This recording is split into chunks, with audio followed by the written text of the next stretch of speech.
कांवड़िए बड़ी संख्या में आने लग गए हैं। दिन ब दिन कांवड़ियों की संख्या में बढ़ोतरी हो रही है। कांवड़ियों की संख्या 30 से 35% तक हो सकती है।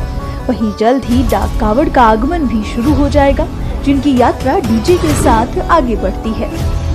हालांकि ये खुशी का माहौल किसी अप्रिय घटना की वजह न बने, इसका खास ख्याल रखते हुए मुजफ्फरनगर प्रशासन की तरफ से एक जरूरी दिशा निर्देश जारी किया गया है, जिसका ख्याल रखना डाक कांवड़ियों के लिए जरूरी है। दरअसल हर साल डाक कांवड़िए बड़े उत्साह से एक से बढ़कर एक डीजे साथ लेकर चलते हैं। कई बार डीजे की ऊंचाई काफी ज्यादा हो जाती है। ऐसे में उन डीजे का शहर से निकलना मुश्किल हो जाता है। कई बार बिजली के तारों की वजह से करंट आदि का भी खतरा होता है, जिसे ध्यान में रखते हुए मुजफ्फरनगर एसएसपी ने 16 फीट से चौड़े या 12 फीट से ऊपर वाले डीजे को शहर में एंट्री न मिलने का दिशा निर्देश जारी किया है, जिसको लेकर एसएसपी ने जानकारी भी दी है। जैसा कि आप जानते हैं कि जब डाक कांवड़ चलती है तो उसके साथ बड़ी झांकियां और बड़े डीजेस भी चलते हैं।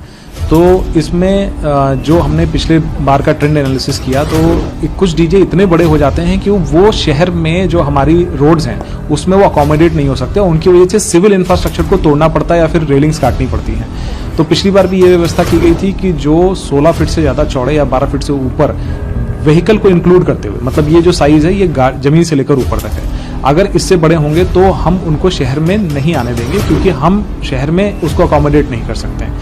इस संबंध में मेरे और जिलाधिकारी द्वारा संयुक्त लेटर जारी करके सारे तकरीबन यहाँ से जितने भी हरियाणा, शामली, गाजियाबाद, मेरठ, दिल्ली जितने भी डीजेस हैं हमारी सूची में, हमने उन सबको ये नोटिस दिया है कि आप 12 फीट और 16 फीट के डीजे के मानक का पालन कीजिए। क्योंकि यदि 12 फीट के ऊपर कोई मान लीजिए 6 फीट खड़ा हो जाता है तो आपका high tension wire is at 18 feet, तो उस पर इलेक्ट्रोक्यूशन की संभावना बहुत तेज हो जाती है और ऐसी घटना पहले भी हो चुकी है।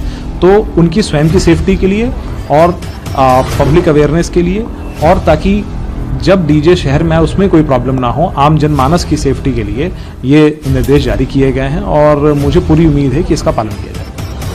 यही नहीं, कांवड़ियों की सहायता के लिए कंट्रोल रूम भी स्थापित किए गए हैं। जैसा कि आप जानते हैं कि सावन के महीने की शुरुआत इस सोमवार 22 जुलाई से हो गई है और 19 अगस्त को रक्षाबंधन वाले दिन इसका समापन होगा। ऐसे में इस पूरे समय में आपको सड़कों पर भगवा रंग के भोले कंधे पर गंगा जल लिए और ऐसी ही हलचल दिखेगी। चूँकि ये महीना भोले को अत्यंत ही प्रिय है, ऐसे में इस महीने में अलग ही भक्तिमय वातावरण देखने को मिलेगा।